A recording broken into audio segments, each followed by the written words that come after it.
Olá a todos, é bom estar com vocês. A gente vai começar uma série de aulas, de conversas sobre a criação e eu espero que seja um tempo muito abençoado, que edifique sua vida e que a gente possa crescer mais em Jesus depois, ao término desse estudo. Eu vou começar orando e pedindo para o Senhor estar conosco nesse tempo. Pai, em nome de Jesus, nós te agradecemos, Senhor, porque o Senhor é o Deus Todo-Poderoso, o Senhor nos ama com amor eterno. Muito obrigado pelo teu Filho Jesus, que morreu na cruz em nosso lugar e deu o seu sangue para o perdão dos nossos pecados, para a nossa salvação. Senhor, e obrigado pelo teu Espírito Santo, que é quem nos ensina todas as coisas, que é aquele que nos guia a toda a verdade. E nós pedimos, Senhor, que o Senhor venha a nos iluminar os olhos do nosso entendimento, e trazer para nós revelação, clareza da tua palavra, e que esse conhecimento não fique apenas na mente, mas ele desça para o nosso coração e ele frutifique para a honra e para a glória do teu nome. Em nome de Jesus. Amém. Então nós vamos começar uma série sobre a criação do universo, e eu vou estar falando sobre quem criou, como criou e quando criou. E antes de mais nada, para nós cristãos, e para aqueles que estão nos ouvindo, a gente precisa entender a importância de dois livros da Bíblia. Todos os 66 livros da Bíblia são extremamente importantes, são extremamente edificantes, porque todos os 66 livros são a palavra de Deus. Mas dois livros em especial, o Gênesis e o Apocalipse, são extremamente importantes de nós conhecermos, de nós estudarmos e de nós entendermos. Porque se nós pensarmos num quadro, o livro do Gênesis e o livro do Apocalipse são como que se fossem a moldura desse quadro. Então eles contêm os fundamentos e a fundação para os outros livros da Bíblia, para nós entendermos toda a palavra de Deus. O salmista, no Salmo 11, versículo 3, ele diz assim: quando os fundamentos são retirados, quando a fundação é retirada, quando os alicerces são retirados, o que poderá fazer o justo? Então, nós estamos vivendo num tempo em que a fundação, os alicerces, os princípios da palavra de Deus estão sendo atacados, estão sendo minados pela mídia, pela cultura desse mundo, pelos princípios malignos que regem esse mundo em que nós vivemos. Nós precisamos estudar, então, e ensinar os princípios da palavra de Deus e ter esses fundamentos muito enraizados no nosso coração, para que a gente possa ter sustentação para vencer toda ideia, toda ideologia, tudo que vem contra nós, contra a nossa família, contra os nossos filhos. E por isso a importância de nós estudarmos o Gênesis e de nós estudarmos o Apocalipse. Quando a gente estuda o Gênesis, a gente está falando de onde nós viemos e por que nós estamos aqui. Aliás, uma das perguntas mais comuns nesses dias é de onde nós viemos, né? Qual é a razão da vida? Por que eu estou aqui? Qual é a razão da minha existência? Então, quando nós estudamos o Gênesis, a gente vê muitas dessas perguntas, ou todas essas perguntas respondidas, né? De onde nós viemos e por que nós estamos aqui. E quando a gente estuda o Apocalipse, a gente vê e responde a pergunta de para onde nós vamos. Então, para mim, o Gênesis tem a ver com identidade e o Apocalipse tem a ver com destino. Então, voltando para o cerne do nosso estudo, da nossa aula de hoje, nós vamos estar falando então sobre a criação do universo, e eu vou começar falando sobre quem criou o universo. Bom, eu sei que a maioria de nós já ouviu e já estudou e já aprendeu na escola sobre a evolução.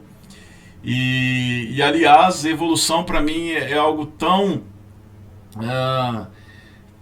ruim, mina tanto a nossa fé, porque é ministrado nas escolas e é ensinado nas escolas como se fosse a verdade. A evolução é ensinada como se fosse a verdadeira ciência. E nós sabemos que ciência, para ela ser aceita, ela precisa ser comprovada em laboratório. Todo experimento, para ser comprovado, ele precisa ser experimentado no laboratório e ter esse atestado de algo verídico. Quando a gente pensa na evolução, de forma alguma a gente pode constatar isso como verídico, porque nunca ninguém viu uma evolução acontecendo. Quando a gente pergunta para um evolucionista a razão dele crer na evolução, ele fala, não, porque há milhões e milhões de anos atrás era assim, e depois foi se tornando assim e assim. E a nossa pergunta deve ser, bom, mas se passaram milhões e milhões de anos, como que nós podemos saber que isso era verdade? E como constatar isso? E como atestar isso? Como alguém pôde provar isso em laboratório? E ninguém pode provar isso, ninguém nunca viu isso. Então, quando nós falamos da macroevolução, não da microevolução, de algumas diferenças entre pessoas e animais da mesma raça, mas quando nós falamos da macroevolução, nós precisamos lembrar que isso é fé. Que crer na evolução é tão fé como crer no criacionismo. E isso porque nunca ninguém vai conseguir e nunca ninguém conseguiu comprovar a evolução em laboratório. E a resposta sempre é porque a evolução demora milhões e milhões de anos para acontecer. E nunca ninguém viveu milhões e milhões de anos para poder ver uma evolução acontecendo. Então isso é fé. E não deveria ser ministrado ou ensinado nas escolas, porque é algo do coração da pessoa e não algo comprovável e comprovado. Então, fé por fé, eu fico com a minha fé, que é crer que existe um Deus todo-poderoso e que esse Deus é o Deus criador e é o criador dos céus e da terra e que ele nos criou por um propósito e para um propósito e nos criou com um sentido para a nossa vida e ele nos dá um destino para essa vida e uma razão para a nossa vida. Então eu vou começar com a pergunta e a questão de quem nos criou. Quem nos criou? O livro de Gênesis, no capítulo 1, versículo 1 e 2, vai dizer assim: no princípio criou Deus os céus e a terra. A terra, porém, estava sem forma e vazia. Havia trevas sobre a face do abismo e o Espírito de Deus pairava por sobre as águas. Bom, então, no princípio, Deus. Ou, se nós preferirmos, o que seria muito bom, Deus no princípio criou os céus e a terra. Voltando para a questão um pouquinho da evolução, a evolução vai dizer, em outras palavras, traduzindo para o nosso português do dia a dia, evolução vai crer no Big Bang, né, nessa grande explosão. E eu não sei na sua casa, eu tenho 4 filhos, e quando as coisas estão fora do lugar, ou quando há alguma coisa que se quebra, ou uma agitação, alguém joga a bola na janela, alguma coisa assim, e há uma explosão, ou alguma coisa suja na casa, nada vem para o lugar, e nada entra em ordem, e nada entra em alinhamento. Na verdade, tudo fica bagunçado, tudo fica sujo, tudo fica estragado, tudo fica quebrado. E quando a gente pensa na evolução, nesse Big Bang, nessa grande explosão, seria mais ou menos como a gente pensar num caminhão cheio de ingredientes para um bolo. Um caminhão que de repente ele está passando na frente da minha casa, na rua da minha casa, e esse caminhão sofre um acidente, e todos esses ingredientes que estão dentro do caminhão, a farinha, o chocolate em pó, a cerejinha do bolo, o chantilly, tudo isso que está lá dentro do caminhão, que teve esse acidente, todos esses ingredientes saem do caminhão, saem de dentro do caminhão porque ele teve essa batida, entram voando dentro da cozinha pela janela da minha casa e eles são colocados de uma maneira miraculosa dentro do forno, que está na temperatura já ideal, e entra na forma desse lá do forno, e de repente, de uma maneira realmente milagrosa, depois de um tempinho,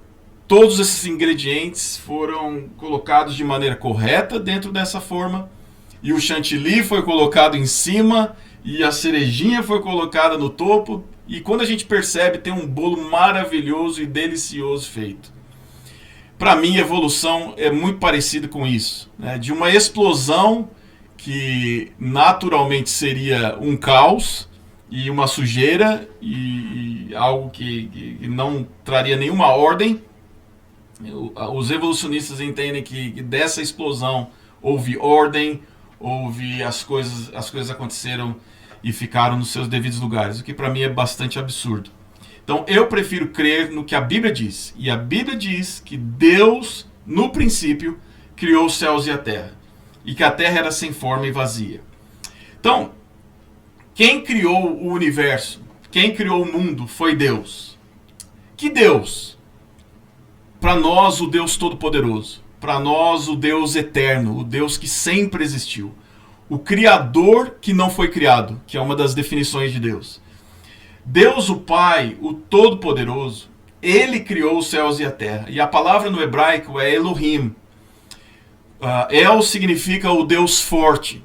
E im, esse sufixo, é a palavra, é o sufixo que dá a ideia de plural no hebraico. Então, El significa o Deus forte e Im é o nome de Deus no plural. Então, portanto, há uma pluralidade de pessoas, não de deuses. Nós não somos triteístas, nós somos monoteístas. A gente crê em um Deus só. Mas esse Deus, ele existe em algumas pessoas e para nós ele existe em 3 pessoas.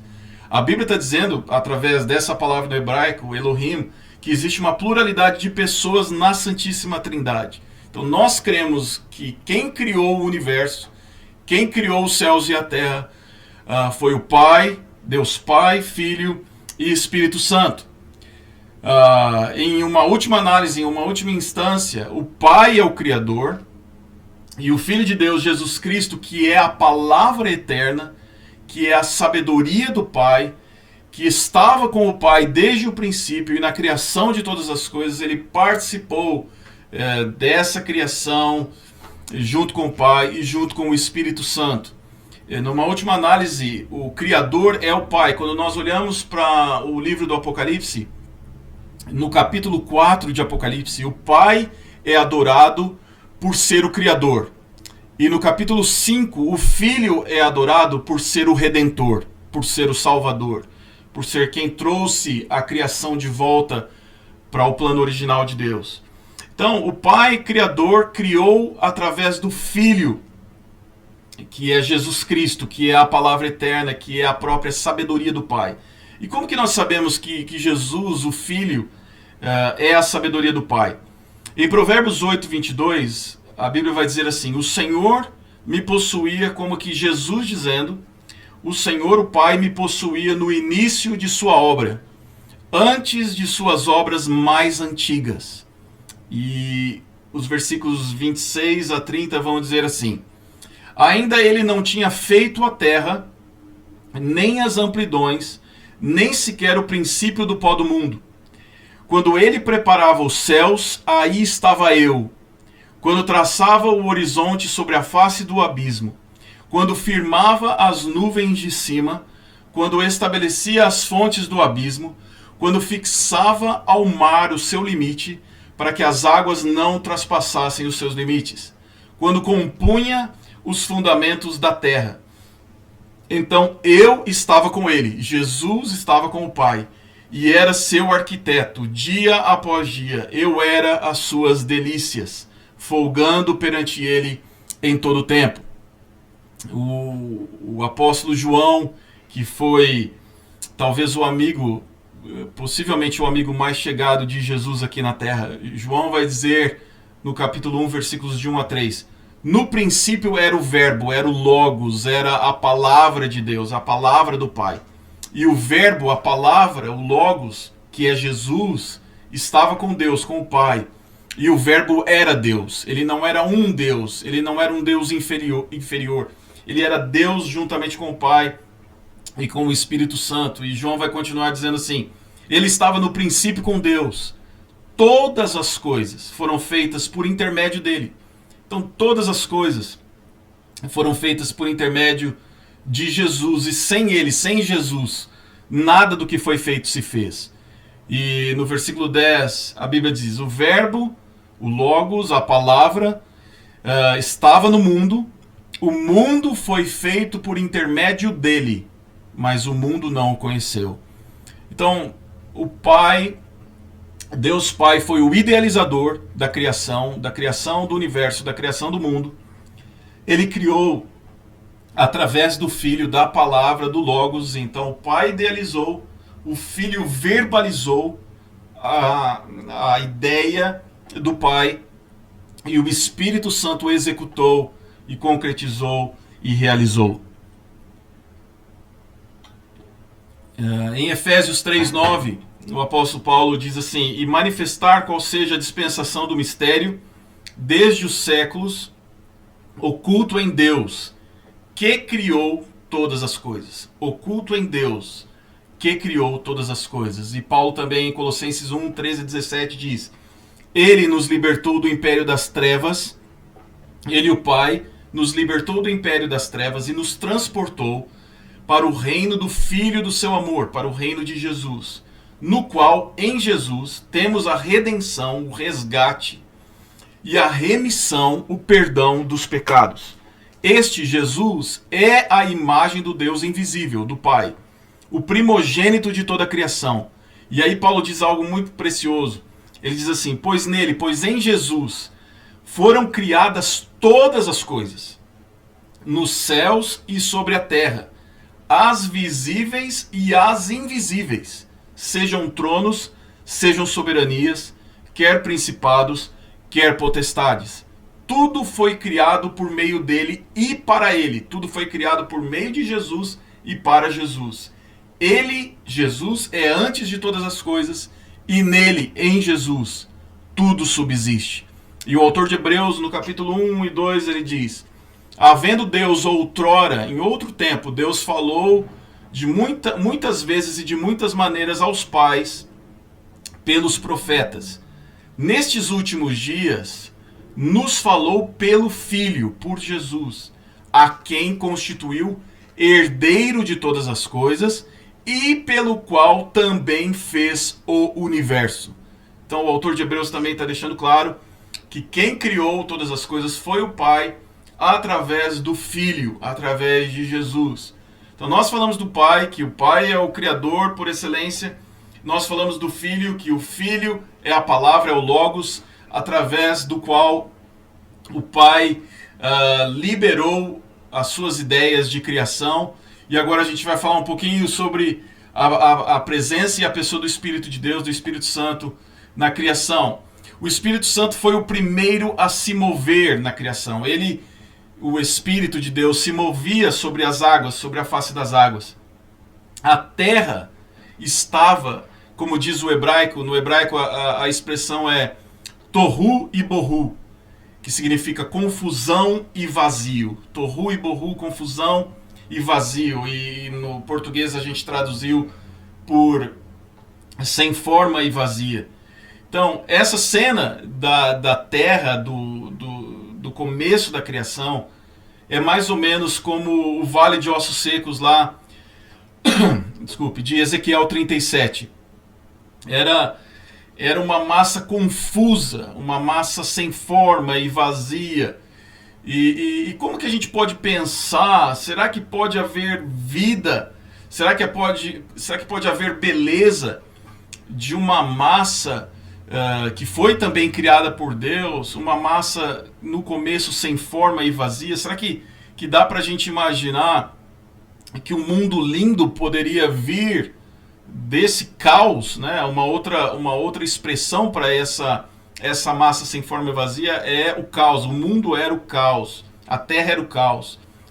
E a gente pode crer que sim, que pode haver beleza Se o Espírito de vida, se o Espírito Santo da parte de Deus agir, Deus disse que ele fez o mundo pelo seu Espírito. O Salmo 33, versículo 6 diz assim: os céus por sua palavra se fizeram, e pelo sopro de sua boca o exército deles. O sopro é a mesma palavra para o Espírito, é o ruar, né, de Deus, o vento de Deus, o Espírito de Deus. Então o Espírito de Deus participou ativamente na execução dos projetos do Pai na criação. Jó 26:13 diz: pelo sopro, de novo, pelo ruar, ele aclara os céus e a sua mão fere o dragão veloz. O Senhor Jesus, no Evangelho de Mateus, capítulo 23, versículo 37, Jesus está muito triste, ele está com o coração muito pesado por ver que Israel, que Jerusalém haviam rejeitado o Messias, o rejeitaram. E aí o Senhor Jesus diz assim: Jerusalém, Jerusalém, que matas os profetas e apedrejas os que te foram enviados, quantas vezes eu quis te reunir os teus filhos, como a galinha faz, como a galinha junta os seus pintinhos debaixo das asas, e vós não o quisestes. E eu estou lendo esse texto porque essa mesma palavra, essa mesma ideia, essa mesma expressão é a ideia, é a palavra de quando o Espírito de Deus pairou sobre as águas do abismo, sobre a face das águas no começo da criação. Então, a ideia do começo da criação, na participação, no que diz respeito à participação do Espírito de Deus, do Espírito Santo, é que ele pairava, o Espírito de Deus pairava como uma águia abre as asas, como uma mãe, como uma galinha abre as asas para juntar os pintinhos, e dá essa ideia de chocar, né, de trazer a vida. O Espírito de Deus executou os projetos do Pai debaixo da palavra liberada pelo Filho, que é o Logos, e ele trouxe a vida para o caos, ele trouxe a vida para esse torru e borru, para essa confusão e esse vazio. E eu oro para que ele faça isso também na sua vida e na minha vida, cada dia mais, para a glória do seu nome. Nas próximas aulas a gente vai estar falando sobre como ele criou e quando ele criou, e depois a gente vai entrar, se o Senhor permitir, um pouco mais sobre a criação do homem e da mulher. Que Deus abençoe vocês, obrigado por terem estado com a gente e até a próxima.